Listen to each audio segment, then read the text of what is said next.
बिस्मिल्लाहिर्रहमानिर्रहीम। Maths 9th review exercise 11 है ये। इसमें MCQs हैं। देखें लिखा है सिलेक्ट द करेक्ट आंसर्स। पहला क्वेश्चन है which quadrilateral must have diagonals that are congruent and perpendicular.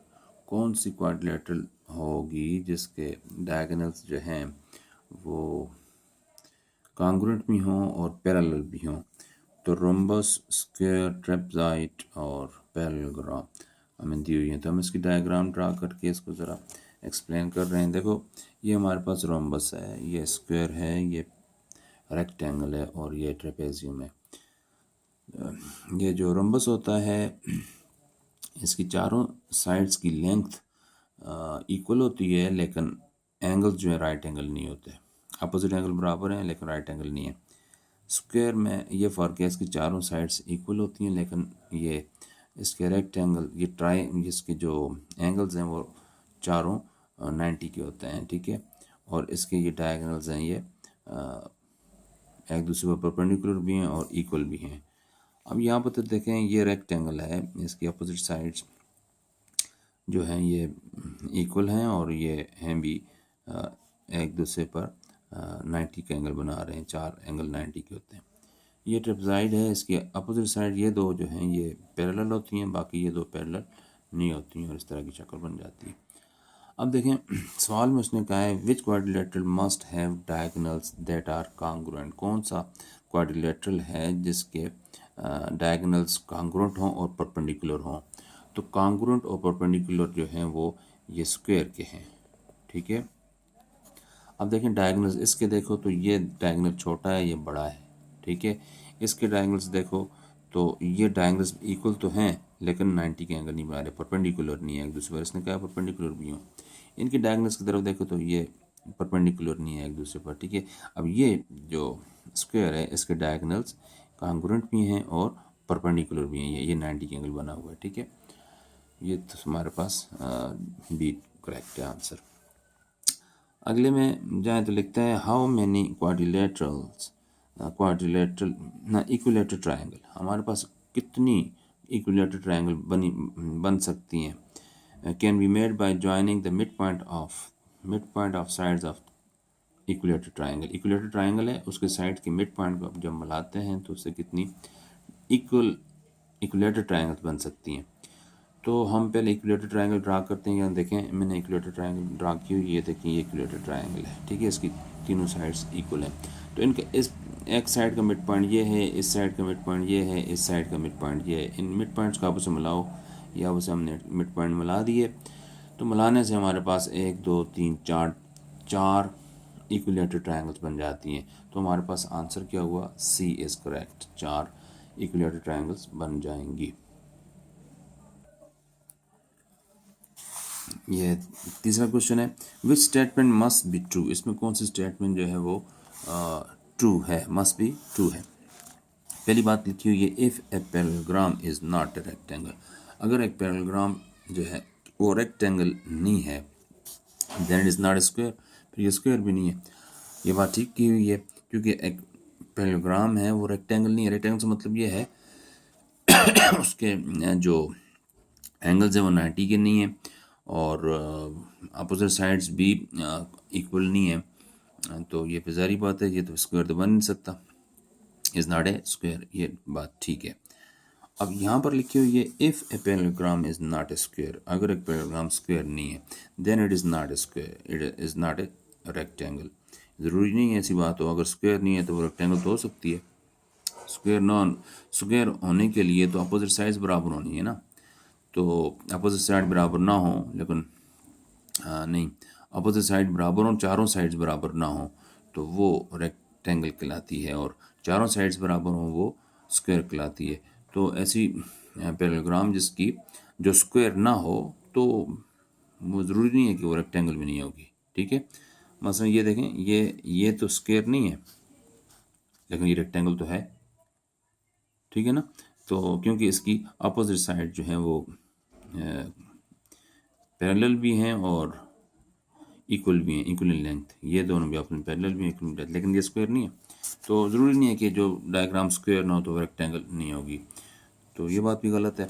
All rectangles are square, ये बात भी ठीक नहीं है, तमाम रेक्टेंगल्स स्क्वायर नहीं होती। तो बस यही हमने रेक्टेंगल ड्रा की हुई है, ये स्क्वायर नहीं है क्योंकि इसकी चारों साइड्स बराबर नहीं है, ठीक है, ये बात भी गलत है।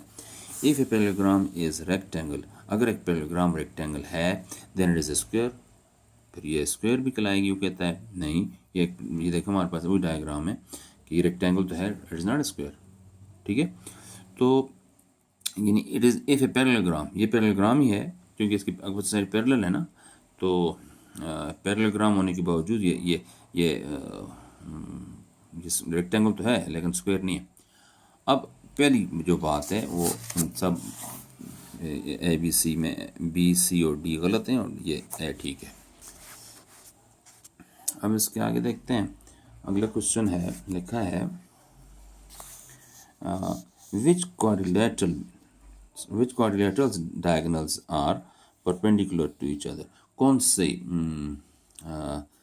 डायग्राम के डायगोनल्स जो हैं वो परपेंडिकुलर होते हैं and bisect the figures opposite angles, और अपोजिट एंगल्स को जो बाइसेक्ट करते हैं, डिवाइड करते हैं दो हिस्सों में, ठीक है। तो हम देखते हैं डायग्राम्स ड्रा करके।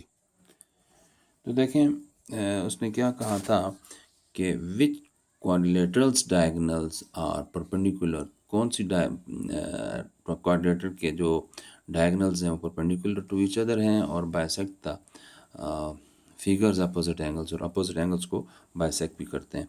तो यहाँ पर देखें तो एक ट्रेपेज़ॉइड का जिक्र किया हुआ है, ट्रेपेज़ॉइड हमने यहाँ बना ली है, ये है। तो इसके देखो ये डायगोनल्स हैं, ये एक दूसरे को ये बाइसेक्ट नहीं कर रहे, ठीक है। ये ऐसा ज़्यादा है, ये कम है, ये ऐसा ज़्यादा है, ये कम है। बाइसेक्ट का मतलब है सेंटर से काट रहे हो तो फिर बाइसेक्ट करना उसे कहते हैं, ठीक है। और दूसरी चीज़ लिहाजा ये ना रही। अब इधर देखो तो यहाँ पर देखो हमारे पास ये जो रोम्बस है इसके ये डायगोनल्स जो हैं अपोजिट साइड्स को, ये अपोजिट एंगल्स को बाइसेक्ट भी कर रहे हैं और ये एक दूसरे को परपेंडिकुलर भी हैं, ठीक है। ये परपेंडिकुलर नहीं थे। अब इधर देखो तो यहाँ पर पैरेललोग्राम है, ये भी बाइसेक्ट तो कर रहे हैं एंगल एक दूसरे को, लेकिन ये परपेंडिकुलर नहीं है, ठीक है। तो उसने ये एक शर्त भी लगाई है कि साथ परपेंडिकुलर भी होने चाहिए। ये भी बाइसेक्ट कर रहे हैं साइड को, ये डायगोनल रेक्टेंगल के, लेकिन ये परपेंडिकुलर नहीं है। तो हमारा आंसर ये होगा, और क्या है, रोम्बस है, सी इज करेक्ट। क्वेश्चन लिखा है जी, if opposite angles of quadrilateral are equal, अगर अपोजिट एंगल क्वाड्रिलेटरल के, क्वाड्रिलेटरल से मुराद चार साइड वाली डायग्राम, तो चार साइड वाली डायग्राम है कि उसके अपोजिट एंगल जो हैं वो हाँ, if opposite angles of the quadrilateral are equal in Meyer, opposite angles equal हों and none of them is right, उनमें से कोई भी right angle ना हो, then the quadrilateral is, कौन सी quadrilateral होगी, square होगी, parallelogram होगी, trapezoid होगी या rectangle होगी। तो देखते हैं opposite angles तो equal है लेकिन क्या है कि none of them is right। तो पीछे डायग्राम जो मैं बनाई इन्हीं को एक्सप्लेन करते हैं। देखो हमारे पास ये कुछ डायग्राम्स बनी हुई है, तो इसमें देखो अपोजिट एंगल्स आर इक्वल, देखो इसके अपोजिट एंगल्स इक्वल हैं लेकिन ये राइट एंगल कोई भी नहीं है, ठीक है। तो पैरेललोग्राम आएगी। तो यहाँ पर उसने जो दी हुई है, एक पैरेललोग्राम दी हुई है, दूसरी जो है स्क्वायर दिया हुआ था, स्क्वायर के अपोजिट एंगल्स कांग्रुएंट होते हैं लेकिन वो राइट एंगल भी होते हैं, परपेंडिकुलर भी होते हैं। इसने कहा हुआ है कि वो none of them is right, कोई भी राइट एंगल नहीं है। तो ट्रेपेज़ॉइड के तो अपोजिट एंगल इक्वल ही नहीं होते, रेक्टेंगल के अपोजिट एंगल इक्वल ज़रूर होते हैं लेकिन ये राइट एंगल होते हैं, ठीक है। तो पैरेललोग्राम है जिसके अपोजिट एंगल जो हैं वो राइट एंगल नहीं होते लेकिन इक्वल होते हैं, ठीक है। अब अगला क्वेश्चन है, medians of the triangle are divided by the point of concurrency in the ratio. Point medians के जो मीडियंस जो हैं किसी ट्रायंगल को डिवाइड करते हैं अपने पॉइंट ऑफ कंकरेंसी में। मीडियंस को पॉइंट ऑफ कंकरेंसी, मीडियंस का जो पॉइंट ऑफ कंकरेंसी है वो मीडियन को डिवाइड करते हैं 2:1 में, 2:3 में, 1:3 या नन ऑफ दीज। अब हम चेक करते हैं डायग्राम आपके सामने बना के, ठीक है। तो देखिए मैंने एक ट्रायंगल बनाई है, ये इसके मीडियंस भी ड्रा कर लिए हैं। देखिए मीडियन क्या होते हैं, इस साइड का ये मिड पॉइंट है, इस मिड पॉइंट को सामने वाले वर्टेक्स से मिलाने वाली ये लाइन ये मिलाई है हमने। इस साइड का ये है मिड पॉइंट, इसको हमने इसके सामने वाले वर्टेक्स से मिला दिया है। इस साइड का ये है मिड पॉइंट, हमने इसको इस साइड के वर्टेक्स से मिला दिया है। तो ये तीनों मीडियंस इंटरसेक्ट करते हैं एक पॉइंट पर, इसे हम कहते हैं पॉइंट ऑफ कंकरेंसी। अब ये पॉइंट ऑफ कंकरेंसी कहता है कि पॉइंट ऑफ कंकरेंसी मीडियन को कितने रेशो में, किस रेशो में डिवाइड करता है। तो ये करेक्ट हमारे पास ये 1 है। देखो ये एक ऐसा क्या हो तो ये इसका डबल यहाँ पर मौजूद है।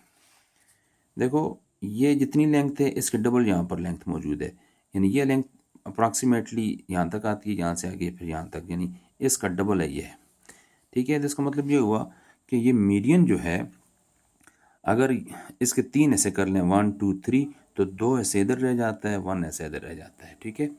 तो ये जो मीडियन है, पॉइंट ऑफ कंकरेंसी इसको 2:1 में डिवाइड करता है, ठीक है। 2 ऐसे ये और एक ऐसा ये, हर एक मीडियन को, इस मीडियन को भी देखो 2 ऐसे ये, एक ऐसा ये है, ठीक है। तो ये आंसर है इसका 2:1। क्वेश्चन है, कहता है centroid is the mid point of concurrency of medians, angle bisectors, triangles और अल्टीट्यूड। तो ये मीडियंस का जो पॉइंट ऑफ कंकरेंसी होता है उसको हम सेंट्राइड कहते हैं। ये मैंने पीछे ड्रा की हुई थी डायग्राम, ये इसका सेंट्राइड है, या मीडियन का पॉइंट ऑफ कंकरेंसी से कहा जाता है सेंट्राइड। ये सेंट्रल पॉइंट होते हैं जिसके इक्वल साइड पर होते हैं, इक्वल फासले पर होते हैं ये तीनों साइड्स, ठीक है। तो यहाँ पर हमारे पास क्या आएगा, मीडियन। अगला क्वेश्चन देखो तो लिखा है if sum of the measure of angle A and angle C of the parallelogram A B C D, हमारे पास पैरेललोग्राम है, उसके एंगल ए और एंगल सी का जो सम है वो 120 है, देन मेजर एंगल बी किसके इक्वल आएगा वो हमने फाइंड करना है। तो इसने ये ए 25 दिया हुआ है, बी 50, सी 65 और डी जो है नन ऑफ दीज इसने लिखा हुआ। तो हम चेक करते हैं। देखो जो हमारे पास फर्स्ट करो, हमारे पास एक पैरेललोग्राम है, ए बी सी डी इसका नाम है। हमने ये वाला एंगल ए जो 120 का रखा है, ये तो नहीं पता, ये फाइंड करना है, ये भी नहीं पता, ये भी नहीं। अब इसके सामने का जो एंगल जो है ये 120 है, तो ये इसके सामने अपोजिट एंगल्स भी इक्वल होते हैं, फिर ये भी 120 हो जाएगा।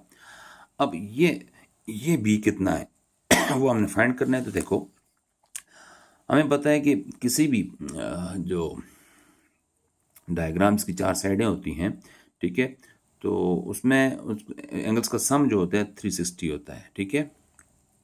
हमारे पास angle A plus angle B plus angle C plus angle D, ये चारों का सम जो है 360 के बराबर है। अब एंगल ए तो हमने 120 का लिया हुआ है, एंगल बी नहीं पता, एंगल सी जो है इसकी जगह मैंने 120 डाला है क्योंकि अपोजिट एंगल्स कांग्रुएंट होते हैं। तो एंगल ये डी रह जाता है। इन चारों एंगल्स का सम जो है 360 है। अब मैथमेटिकली हम इसको सॉल्व करके इसको फाइंड आउट कर सकते हैं। देखो ये angle B plus angle B plus angle D रह जाते हैं, और इन दोनों को प्लस कर लो तो हमारे पास 120 प्लस 120 कितना हुआ, 240 हो जाता है, इज इक्वल टू 360। अब angle B plus angle D, ये 360, ये 240 से जरा के माइनस हो गया। अब देखें 360 है, ठीक है। अब देखें 360 माइनस 240 करो, 0 माइनस 0 0, 6 माइनस 4 2, 3 माइनस 1 3 माइनस 2 1, तो हमारे पास ये आ जाता है जी 120। तो angle B plus angle D 120 के बराबर है। चूँकि ये दोनों एंगल्स बराबर हैं, इक्वल हैं, तो इसका मतलब ये हुआ कि ये दोनों जब इक्वल हैं तो इसका हाफ कर लो। 120 का हाफ किया तो बन जाता है 60, तो इसका मतलब ये भी 60 है, ये भी 60 है, ठीक है। तो अब हम देखते हैं जी हमारे पास इन ऑप्शंस में 60 दिया हुआ है, 60, ये 25 है, 50 है, 65 है, तो 60 नहीं दिया हुआ, इसलिए ये तो 60 आना चाहिए, 60 नहीं है, इसलिए नन ऑफ दीज ठीक होगा। नन ऑफ दीज हमारी बात जो है वो ठीक है, डी ठीक है। 9वें क्वेश्चन में, और diagonals of the square are dash to each other. लेकिन जी डायगोनल्स जो हैं स्क्वायर के एक दूसरे पर क्या होते हैं, परपेंडिकुलर होते हैं, नॉन कॉन्ग्रुएंट होते हैं, कॉन्ग्रुएंट होते हैं या पैरेलल होते हैं। बात यह है कि जो हमने ये स्क्वायर ड्रा किया है, इसके ये हमने डायगोनल्स ड्रा कर दिए हैं। ठीक है, डायगोनल्स ड्रा करने के बाद हम देखते हैं ये तो एक दूसरे पर परपेंडिकुलर भी हैं, लिहाजा ये वाली बात ठीक है। नॉट कॉन्ग्रुएंट, ये बात गलत है, कॉन्ग्रुएंट भी हैं, लेंथ भी इनकी इक्वल है। तो चौथी ब्लैंक जो दी हुई है पैरेलल दी हुई है, पैरेलल तो वही नहीं है, तो एक दूसरे कट कर रहे हैं, लेकिन बुक में याद रखें पैरेलल दिया हुआ है, बुक में यह गलती है। ठीक है, अब हम देखें तो इन ये चारों ऑप्शन जो बुक के अंदर दी हुई हैं ठीक नहीं है। अगर पैरेलल परपेंडिकुलर कहते हैं तो कॉन्ग्रुएंट भी ठीक है, क्योंकि ये दोनों ठीक हैं, लिहाजा हम अपने पास एक नई इसकी बना के ऑप्शन बना के ई ऑप्शन दिया है, जिसमें हमने कहा है कि ये बात जो ए में लिखी हुई है परपेंडिकुलर वो भी ठीक है, कॉन्ग्रुएंट जो सी में लिखी हुई है भी ठीक है, A and C are correct. ठीक है, ऐसा कैसा आ जाता है, अगर पेपर में भी ऐसी सिलसिला हो तो फिर आप इसको इस तरह लिखें, आपको फिर नंबर मिल जाते हैं। ठीक है, क्योंकि ये जो ऑप्शंस दी हुए हैं चार की चार, इनमें से कोई भी सूटेबल नहीं है, लिहाजा ये हमने ये ज़्यादा सूटेबल है, इसलिए हमने इसकी एक अलग एक ऑप्शन दे के करेक्ट आंसर दिया है। 10वीं ब्लैंक है sum of the measure of interior angles of the quadrilateral. हमारे पास क्वाड्रिलेटरल्स हैं, क्वाड्रिलेटर कहते हैं चार साइडों वाली कोई भी डायग्राम हो। ठीक है, तो कहते हैं क्वाड्रिलेटरल के एंगल्स का सम जो है वो किसके इक्वल होता है, 2 राइट एंगल्स के, 4 राइट एंगल्स के, या 3 राइट एंगल्स के, या नन ऑफ दिस। तो इसका आंसर तो ये है जी, ये 4 राइट एंगल्स के इक्वल होता है इस एंगल्स का सम। ठीक है, ये हमारे पास 4 राइट एंगल्स भी ठीक है। तो देखिए हमारे पास ये कुछ ट्रायंगल्स हैं, नहीं क्या कहते हैं, क्वाड्रिलेटरल्स हैं। देखो ये स्क्वायर है, स्क्वायर में ये होता है कि ये 90 का है, ये भी 90 का एंगल, ये भी 90 का एंगल होगा, ये भी 90 का, 4 90 के एंगल्स हैं। तो ये 490 के एंगल्स 360 के बराबर होता है। अब ये हमारे पास पैरेललोग्राम है, ये 90 से ज़्यादा है, ये 90 से भी ज़्यादा है, ये अपोजिट एंगल्स हैं। ठीक है, तो इन चारों एंगल्स का सम भी उसी के बराबर होगा। रेक्टेंगल है, ये 90 90 90, ये भी चार राइट एंगल्स के बराबर है। सिमिलरली ये भी जो है, इनको भी मेजर करो तो इन सब का एंगल्स का सम जो है कितना आता है, 4 राइट एंगल्स के बराबर आते हैं। 4 राइट एंगल्स के मुराद 360। ठीक है, it is and 4 right angles is correct, B is correct.